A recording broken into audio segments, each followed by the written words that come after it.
इराणने इस्रायलमधल्या अनेक शहरांवरती देखील हल्ला चढवलाय। तेल अवीवमध्ये क्षेपणास्त्र हल्ल्यांचा मारा करण्यात आलाय। शहराच्या विविध भागांमध्ये क्षेपणास्त्र हल्ले करण्यात आले आहेत। इस्रायल आणि अमेरिकेने इराणवर हल्ला केल्यानंतर आता इराणही त्याचा बदला घेत आहे। इराणने तेल अवीव या इस्रायलमधल्या अनेक शहरांमध्ये विविध भागात क्षेपणास्त्र हल्ले चढवलेले आहेत। आपण ही दृश्य पाहतो।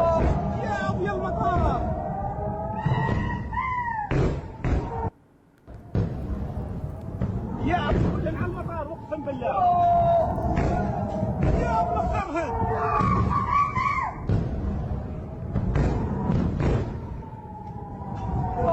يا ابو المطار सौदी अरेबियाची राजधानी रियाधमधील अमेरिकन दूतावासावर देखील इराणने ड्रोन हल्ला केलाय। या हल्ल्याचा थरारक व्हिडिओ समोर आला असून परिसरात मोठी खळबळ माजली आहे। सौदी अरेबियाची राजधानी रियाध इथल्या अमेरिकन दूतावासावर इराणने 2 सशस्त्र ड्रोनद्वारे भीषण हल्ला केलाय। या घटनेमुळे मध्य पूर्वेतील युद्धजन्य परिस्थिती अधिकच चिघळली आहे आणि दोन्ही देशांमधला तणाव टोकाला पोहोचलाय।